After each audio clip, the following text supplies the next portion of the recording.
আসসালামু আলাইকুম। এটিএন বাংলা সংবাদে সবাইকে স্বাগত জানাচ্ছি। আমি নাজমুল হাসান। শুরুতে বিআরবি কেবল সংবাদ শিরোনাম। মুখ্যমন্ত্রী পদ ছাড়বেন না বলে মমতার ঘোষণা, কমিশনের বিরুদ্ধে জোর করে নির্বাচনে হারানোর অভিযোগ, পশ্চিমবঙ্গে নতুন সরকারের শপথ 9 মে।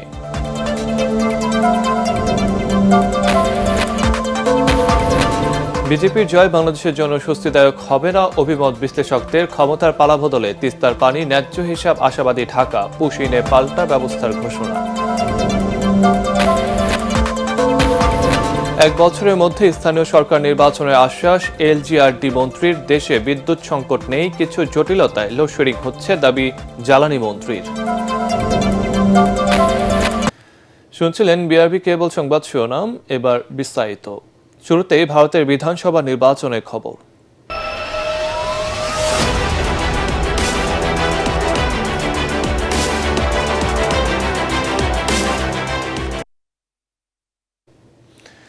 নির্বাচন কমিশন জোর করে তৃণমূল কংগ্রেসকে হারিয়েছে অভিযোগ তুলে পদত্যাগ করবেন না বলে ঘোষণা দিয়েছেন পশ্চিমবঙ্গের মুখ্যমন্ত্রী মমতা ব্যানার্জি। মঙ্গলবার কলকাতায় এক সংবাদ সম্মেলনে তিনি দাবি করেন, নির্বাচনে হারেনি তিনি, তার দল, তাই পদত্যাগের প্রশ্নই আসে না। শাসক দলের কাছে বিক্রি হয়ে গেছে কমিশন উল্লেখ করে ইভিএমে ভোট ডাকাতির অভিযোগ তুলেছেন মমতা। সেই সাথে জানালেন, গণতান্ত্রিক প্রক্রিয়া অনুসরণ করে পরবর্তী পদক্ষেপ নেবেন তিনি। এর আগে সোমবার রাতেও প্রায় শতাধিক আসন কারচুপি করে বিজেপি কেড়ে নিয়েছে বলে ক্ষোভ জানান মমতা ব্যানার্জি। আরো জানাচ্ছেন আদিত মোহাম্মদ।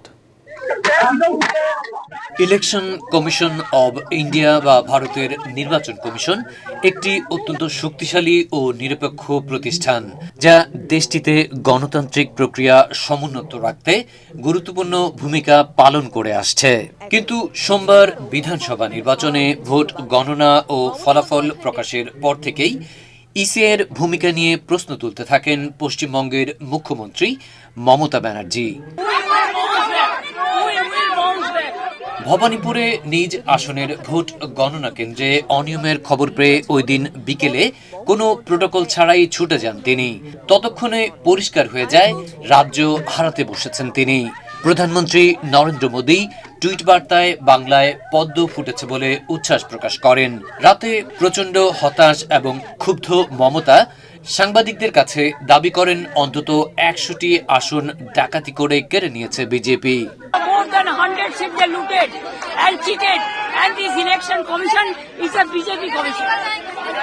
মঙ্গলবার বিকালে আনুষ্ঠানিক সংবাদ সম্মেলন ডাকেন তিনি। কলকাতার কালীঘাটের ওই সম্মেলনে রীতিমতো বোমা ফাটালেন। নির্বাচন কমিশন জোর করে তৃণমূল কংগ্রেসকে হারিয়েছে অভিযোগ তুলে পদত্যাগ করবেন না বলে ঘোষণা দেন পশ্চিমবঙ্গের এই মুখ্যমন্ত্রী। কেন, কিসের জন্য? আমরা তো হারিনি যে যাব। হারলে আমি যদি শপথ নিতে যেতাম তাহলে আমি রেজিগনেশনটা করতাম। এখন তো কোয়েশ্চেন ডাজন্ট অ্যারাইজ। মমতা দাবি করেন, নির্বাচনে হারেনি তার দল, তাই পদত্যাগের প্রশ্নই আসে না। ইসিআই বা কমিশন শাসক দলের কাছে বিক্রি হয়ে গেছে উল্লেখ করে ইভিএমে ভোট ডাকাতির অভিযোগ তুলেছেন তিনি। সেই সাথে জানিয়েছেন, আলোচনা করে গণতান্ত্রিক প্রক্রিয়া অনুসরণ করেই পরবর্তী পদক্ষেপ নেবেন তিনি। हाँ, मीटिंग करके करेगा। ये कोई हमारा पार्टी बीजेपी का माफिक नहीं है जो इंस्ट्रक्शन देता है होता है। हमारा पार्टी हमारा डेमोक्रेटिक सिस्टम फॉलो करके करते हैं। বিশ্বের বৃহত্তম গণতান্ত্রিক এই রাষ্ট্রটিতে ভোটে হারার পর পদত্যাগ না করার কোনো নজির নেই। সবচেয়ে অবাক করা বিষয়, এই বিষয়ে দেশটির সংবিধানে স্পষ্ট করে কিছু বলাও নেই। কেউ যদি পদত্যাগে অস্বীকার করেন, সেক্ষেত্রে ঠিক কী ধরনের ব্যবস্থা নেওয়া যেতে পারে। সাধারণত পরাজিত দলের প্রধান ক্ষমতাসীন হলেও লোকভবনে গিয়ে রাজ্যপালের কাছে পদত্যাগপত্র জমা দিয়ে আসেন। अगर इलेक्शन कमीशन बेच जाए, अगर जुडिशियरी से कोई जस्टिस ना मिले, अगर इतना लोगों को लॉजिस्टिकल नाम पे निकाल दिया जाए, এবার যদি কোনো কারণে সেটি না ঘটে, তবে গোটা ভারতের ইতিহাসে নতুন নজির তৈরি হবে। সেক্ষেত্রে কেন্দ্র নাকি সর্বোচ্চ আদালত ব্যবস্থা নেবে, তা নিয়ে চলছে জোর আলোচনা। সংবিধান অনুযায়ী বিদায়ী মুখ্যমন্ত্রী মমতা ব্যানার্জি 7 মে পর্যন্ত ক্ষমতায় থাকার অধিকার রাখেন। এদিকে বিজেপির কেন্দ্রীয় নেতা অমিত শাহ রাজনীতিতে পরবর্তী মুখ্যমন্ত্রী বাছাইয়ের দায়িত্ব পেয়েছেন। বলা হচ্ছে 9 মে দায়িত্ব নেবেন পশ্চিমবঙ্গে বিজেপির প্রথম মুখ্যমন্ত্রী। আদিব মোহাম্মদ, ATN বাংলা। ভারতের পশ্চিমবঙ্গে বিজেপি ক্ষমতায় আসা বাংলাদেশের জন্য খুব একটা স্বস্তিদায়ক হবে না বলে মনে করছেন বিশ্লেষকরা। এতে করে বাংলাদেশের সীমান্ত এলাকায় রোহিঙ্গা সহ মুসলিমদের পুশিন বাড়তে পারে বলে মনে করছেন তারা। তবে কূটনৈতিক তৎপরতা বাড়াতে পারলে তিস্তা ও গঙ্গার পানি বন্টন চুক্তির দীর্ঘমেয়াদী সমাধানের সুযোগ দেখছেন তারা। রিপোর্টে জানাচ্ছেন মাহবুব কবির চপল। কারণ বাংলাদেশের সঙ্গে যুদ্ধ ভারতের কাছে তো কয়েকদিনের ব্যাপার নয়, কয়েক মিনিটেই ফয়সলা হয়ে যাবে। আমি আহ্বান করেছি রাষ্ট্রবাদী মুসলিমদের, আপনারা আসুন, আপনাদের তেজপাতা করে রেখেছে মমতা ব্যানার্জি। বাংলাদেশের মুসলমান আর রোহিঙ্গারা পালাবে। বিজেপি নেতা শুভেন্দু অধিকারীর এসব বক্তব্য অনেকেই হাস্যকর মনে করতেন, কিন্তু মুসলিম বিরোধী বাংলাদেশকে কটাক্ষ করা বক্তব্যগুলো যে পশ্চিমবঙ্গের মানুষ গিলেছেন তার বড় প্রমাণ বিধানসভার ফলাফলে। প্রথমবারের মতো পশ্চিমবঙ্গের মসনদে বিজেপি। আমাকে ভবানীপুরের মুসলমানরা ভোট দেয়নি। মোদির দলের বাংলা জয়ের পেছনে বিভিন্ন কারণ ব্যাখ্যা করছেন বিশ্লেষকরা। 15 বছর ধরে মমতা বন্দ্যোপাধ্যায় ক্ষমতা থাকার দরুন তার বিরুদ্ধে একটা প্রতিষ্ঠান বিরোধী হাওয়া উঠেছে এবং তার দলের কর্মী, নেতা, মন্ত্রীদের সম্পর্কে দুর্নীতির অভিযোগ প্রবল ছিল। ক্ষোভের বহিঃপ্রকাশ ছাড়াও আরেকটি বড় কারণ, মমতা বন্দ্যোপাধ্যায় সরকার অনুপ্রবেশকারীদের সমর্থন করছেন, তাদের জায়গা করে দিচ্ছেন যেখানে হিন্দুরা বঞ্চিত হচ্ছে। রাজনৈতিক রেটরিক হিসেবে তারা ব্যবহার করেছে সস্তা কিছু জনপ্রিয়তা আদায়ের জন্য। তার মানে এই না যে তারা লোকজন ধরে ধরে পাঠিয়ে দিবে, ওটা তো আর তো সহজ না। বাংলাদেশ কিছু করে বসে থাকবে। বিজেপির যে নীতি বা তাদের যে আদর্শ, এটার সঙ্গে অধিকাংশ মানুষ তারা অ্যালাইন করেছে, যার কারণে এখানে বিজেপির একটা উত্থান আমরা দেখলাম। পশ্চিমবঙ্গের সাথে বাংলাদেশের সবচেয়ে বড় 2200 কিলোমিটার সীমান্ত রয়েছে। দুদেশের ভাষা সংস্কৃতিরও রয়েছে মিল। প্রথমবারের মতো বিজেপি ক্ষমতায় আসায় বাংলাদেশের উপর কী প্রভাব পড়তে পারে তা নিয়ে চলছে আলোচনা। বাংলাদেশের প্রভাবটা আমার কাছে মনে হচ্ছে খুব ইতিবাচক কিছু হবে না। ইতিবাচক কিছু হবে না যে বিজেপি তো তার পলিসি থেকে সরে আসবে না। অ্যান্টি বাংলাদেশি, অ্যান্টি মুসলিম, এই কার্ডটা তারা খেলতেই থাকবে। বাংলাদেশের সঙ্গে ভারতের সম্পর্কে প্রভাব নিশ্চিতভাবে নির্বাচন করবে, কারণ ভারতের দিক থেকে বলা হয় যে পশ্চিমবঙ্গের সীমান্তবর্তী এলাকায় যেখানে জামায়াত ইসলামীরা জয়ী হয়েছে, তার বিপরীতে ভারতের পশ্চিমবঙ্গের সীমানার অভ্যন্তরে সেই জায়গাগুলোতে দেখা গেছে যে বিজেপি জয়লাভ করেছে, অর্থাৎ ধর্মীয় মেরুকরণ করা গিয়েছে।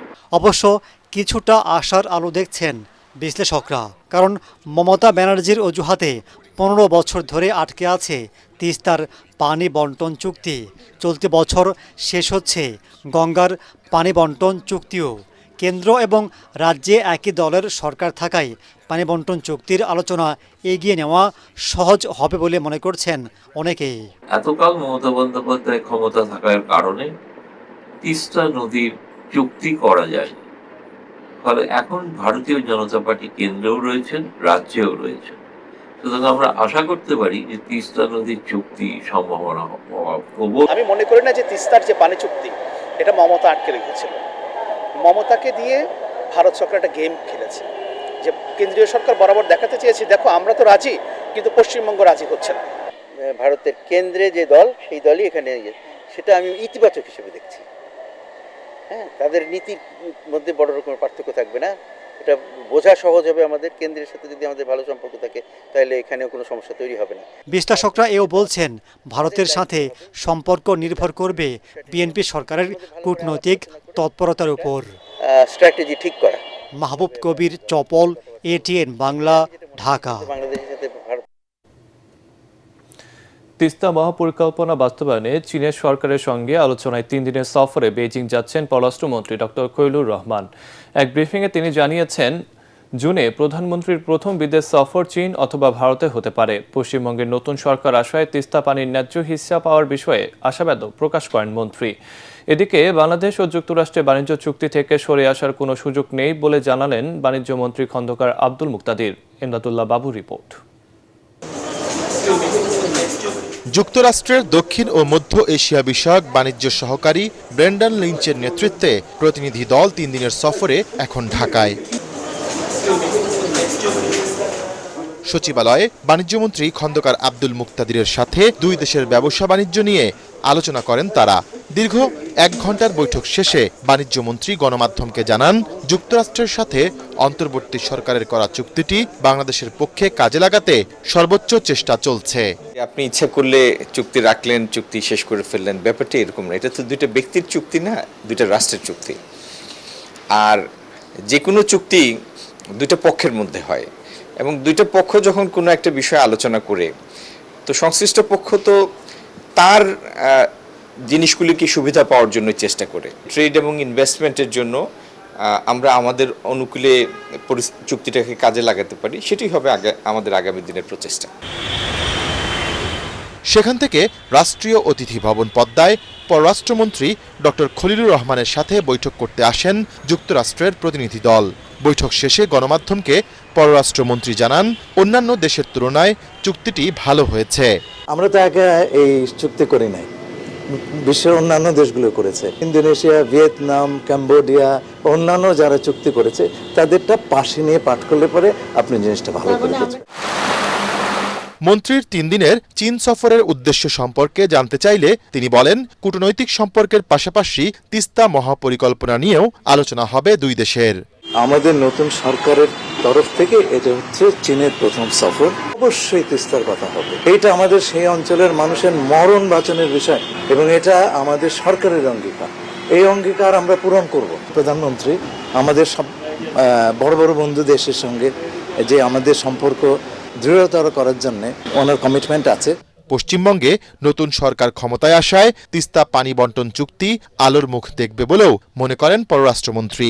তারা কি ভাবছেন, কি করবেন, সেটা তারা যদি না জানান, তাদের মাইন্ড রিড করার কাজ আমার না। প্রত্যাশা থাকবে যাতে করে এই চুক্তিটা যেটা হয়েছিল তখন, সেটা আমরা বর্তমান পরিস্থিতিতে সেটা আমরা কনসিডার করতে পারি কিনা, কিন্তু সেই জন্য তো বসে থাকা চলবে না। আমাদের কাজ আমাদের করতে হবে। তবে ক্ষমতার পালাবদলে বাংলাদেশে পুশিন হলে সরকার ব্যবস্থা নেবে বলে দৃঢ়তার সাথে জানালেন পররাষ্ট্রমন্ত্রী। আমরা সেটাকে কড়া প্রতিবাদ দিয়েছি। ইমদাদুল্লাহ বাবু, ATN বাংলা, ঢাকা। সরকারের বিভিন্ন দপ্তর ও সংস্থার 38টি অডিট রিপোর্ট প্রধানমন্ত্রী তারেক রহমানের কাছে উপস্থাপন করা হয়েছে। সচিবালয়ে মন্ত্রিপরিষদ বিভাগে প্রধানমন্ত্রীর দপ্তরে এসব জমা দেন হিসাব নিরীক্ষক ও নিয়ন্ত্রক নুরুল ইসলাম। এ সময় কমপ্লায়েন্স ও পারফরম্যান্স অডিটটির প্রাপ্ত পর্যবেক্ষণ সুপারিশ সংক্রান্ত তথ্য অবহিত করা হয় প্রধানমন্ত্রীকে। এ সময় মন্ত্রিপরিষদ সচিব নাসিমুন গনি, অর্থ সচিব খায়রুজ্জামান মজুমদার সহ সংশ্লিষ্ট কর্মকর্তারা উপস্থিত ছিলেন।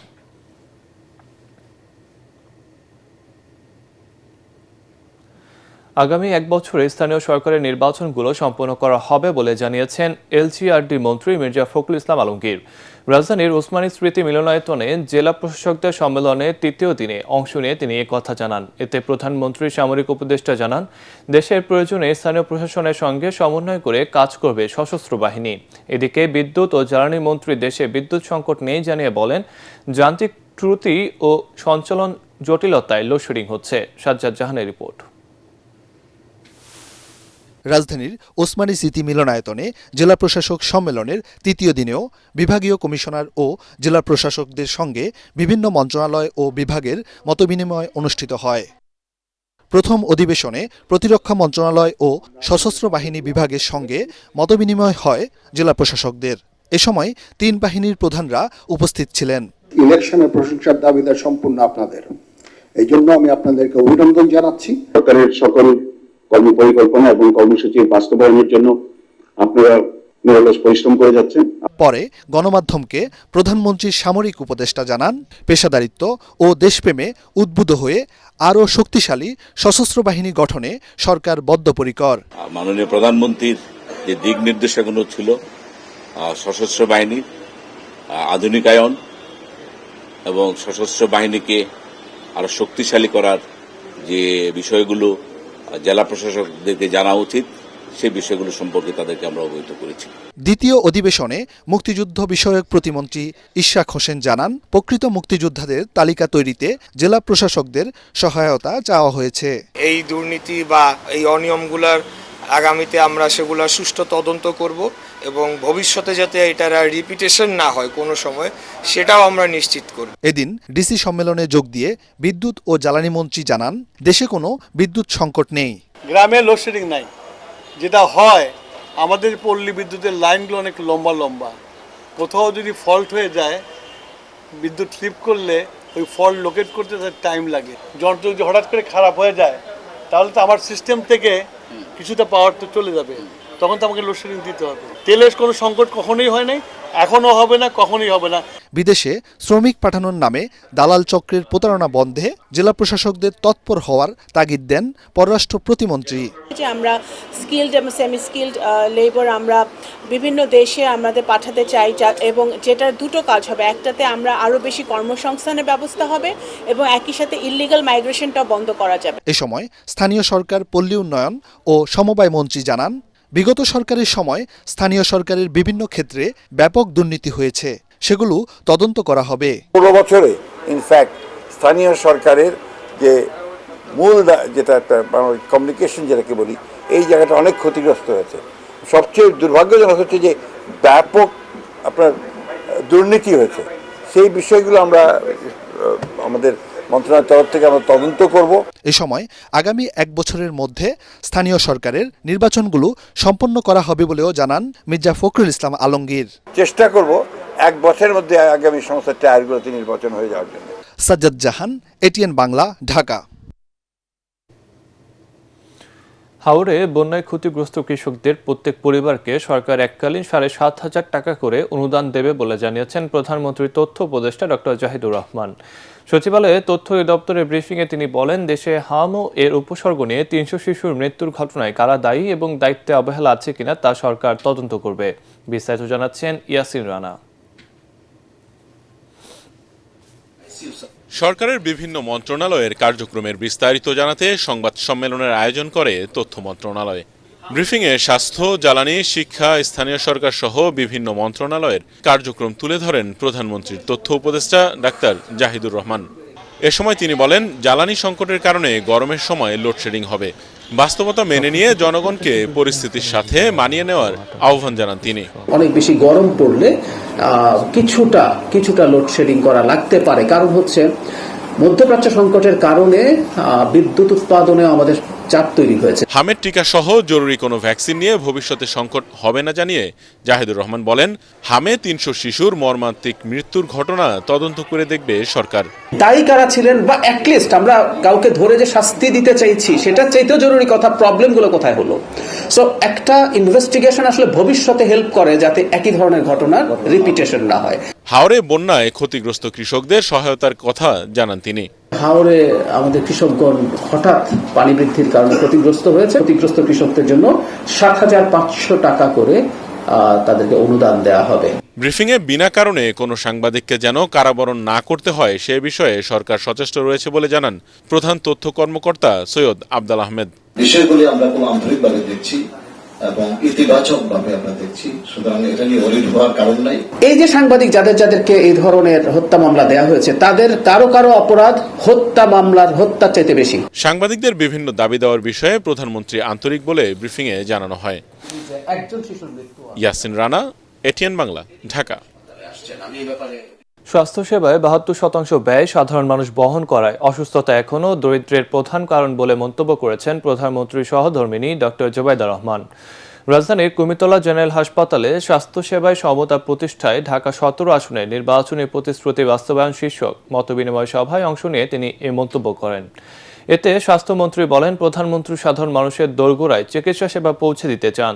এ সময় কুমিতলা জেনারেল হাসপাতালকে মাল্টিকেয়ার স্পেশালাইজড হাসপাতাল তৈরির কাজ চলছে বলে জানান স্বাস্থ্য প্রতিমন্ত্রী ডক্টর এম এ মোহিত। বিস্তারিত তহিদুর রহমান তহির প্রতিবেদনে। কুর্মিটোলা জেনারেল হাসপাতালে ঢাকা 17 আসনের মানুষের জন্য বিশেষ সুবিধা দেওয়ার লক্ষ্যে হাসপাতালে আসেন প্রধানমন্ত্রী তারেক রহমানের সহধর্মিণী ডাক্তার জুবাইদা রহমান। এ সময় হাসপাতালের বিভিন্ন কার্যক্রম ঘুরে দেখেন তিনি। উদ্বোধন করেন গ্যাস্ট্রোলিভার সেন্টার ও 50 শয্যা বিশিষ্ট আইসিইউ। এ সময় 66 শয্যা ডায়ালাইসিস সেন্টার 100 শয্যায় উন্নত করা হয়। পরে কড়াইল, ভাসানটেক ও সাততলার বাসিন্দাদের নিয়ে নির্বাচনী প্রতিশ্রুতি বাস্তবায়ন শীর্ষক এক মতবিনিময় সভায় প্রধান অতিথি হিসেবে অংশ নেন ডাক্তার জুবাইদুর রহমান। জনপ্রশাসন প্রতিমন্ত্রী জানান, বিশুদ্ধ ও নিরাপদ খাদ্যে জোর দিচ্ছেন প্রধানমন্ত্রী, যাতে প্রান্তিক পর্যায়ে রোগীর সংখ্যা কমে আসে। চিকিৎসা সেবায় মানুষের আস্থা ফেরাতে কাজ চলছে বলেও জানান তিনি। একই অনুষ্ঠানে স্বাস্থ্য প্রতিমন্ত্রী জানান, কুর্মিটোলা জেনারেল হাসপাতালকে মাল্টি কেয়ার স্পেশালাইজড হাসপাতাল তৈরির কাজ চলছে।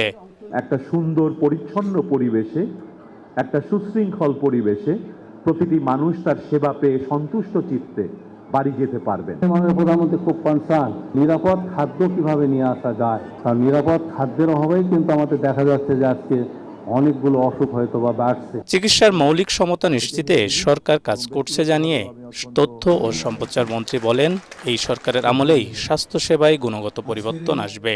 আর সবার জন্য সুস্বাস্থ্য নিশ্চিতে স্বচ্ছ ও সততার সাথে কাজ করার আহ্বান জানান স্বাস্থ্যমন্ত্রী।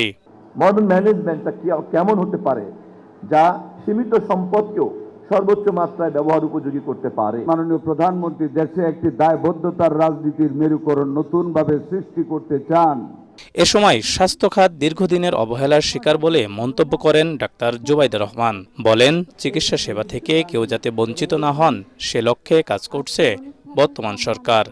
বাংলাদেশের স্বাস্থ্য খাত দীর্ঘদিনের অবহেলার শিকার। স্বাস্থ্য ব্যয়ের ৭২% সরাসরি জনগণ বহন করে, ফলে অসুস্থতা এখনো দারিদ্র্যের অন্যতম প্রধান কারণ।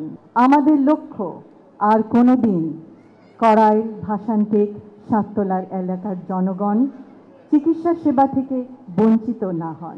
তৌহিদুর রহমান তুহি, এটিএন বাংলা, ঢাকা। এবার ইরান আমেরিকার যুদ্ধ প্রসঙ্গ।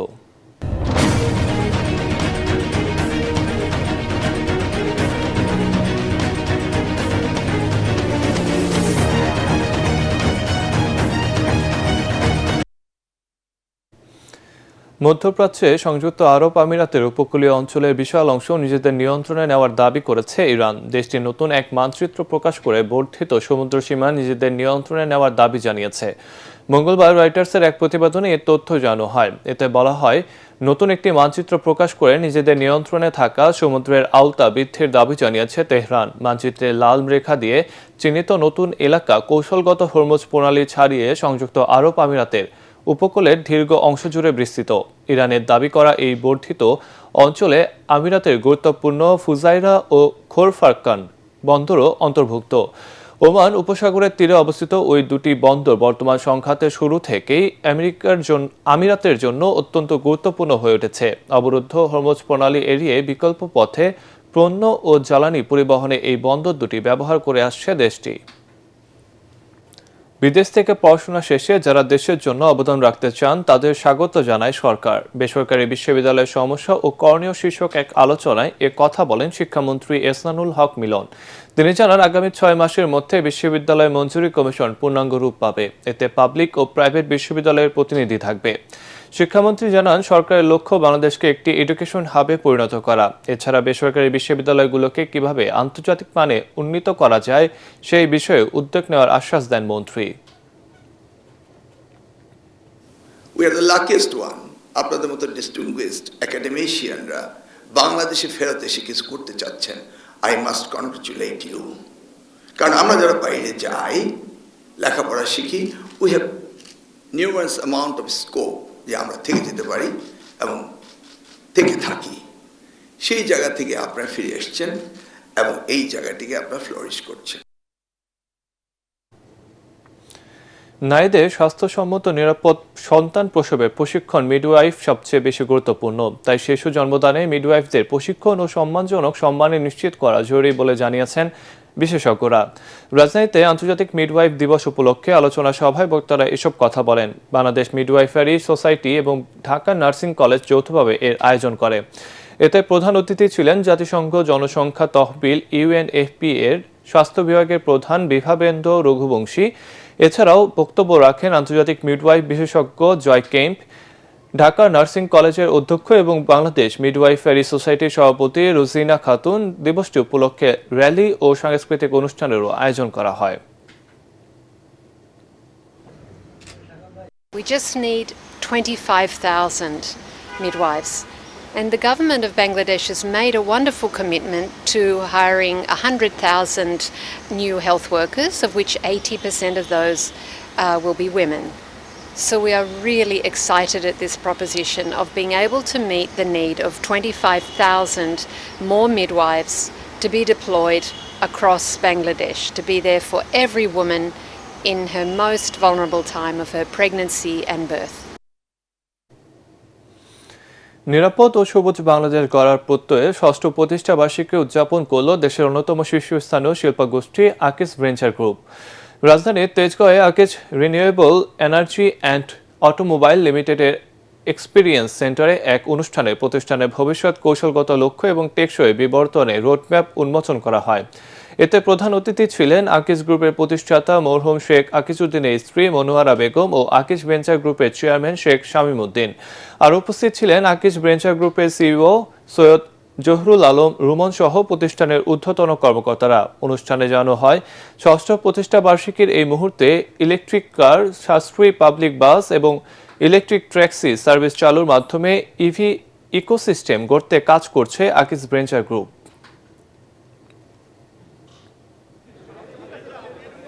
আমরা নট কম্প্রোমাইজিং কোয়ালিটি প্রোডাক্ট দিয়েছি বলে আজকে আমাদেরকে ভোক্তা আমাদের সাথে আছে, আমাদের পণ্যকে ভালোবাসছে, পণ্য সেবাকে গ্রহণ করছে। যাত্রা শুরুর থেকে আমরা 6 বছর শেষ করলাম। অতীতের মতোই আমরা সবসময় মানুষের জীবনমান উন্নয়নে কাজ করে গেছি। আগামীতেও আমরা ইনশাআল্লাহ মানুষের জীবনমান উন্নয়নে কাজ করে যাব। এবার আন্তর্জাতিক সংবাদ।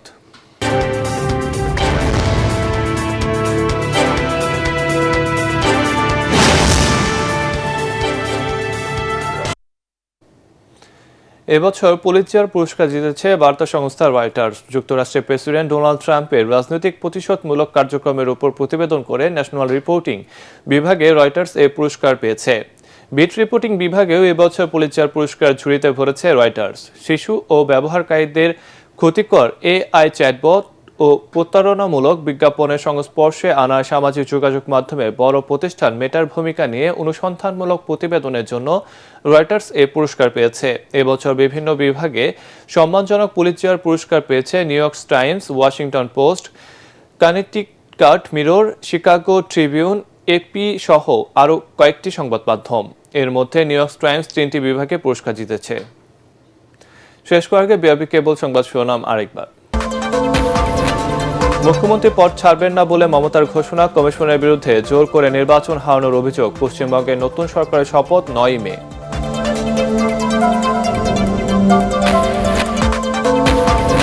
বিজেপির জয় বাংলাদেশের জন্য স্বস্তিদায়ক হবে না অভিমত বিশ্লেষকদের। ক্ষমতার পালাবদলে তিস্তার পানি ন্যায্য হিস্সায় আশাবাদী ঢাকা, পুশিনে পাল্টা ব্যবস্থার ঘোষণা। 1 বছরের মধ্যে স্থানীয় সরকার নির্বাচনের আশ্বাস এলজিআরডি মন্ত্রীর। দেশে বিদ্যুৎ সংকট নেই, কিছু জটিলতায় লোডশেডিং হচ্ছে, দাবি জ্বালানি মন্ত্রীর। দর্শক, পরবর্তী সংবাদ দেখার আমন্ত্রণ জানিয়ে এখনকার মতো শেষ করছি। এটেন বাংলা সংবাদ ইউটিউবে দেখতে ব্রাউজ করুন youtube/এটেন বাংলা নিউজ।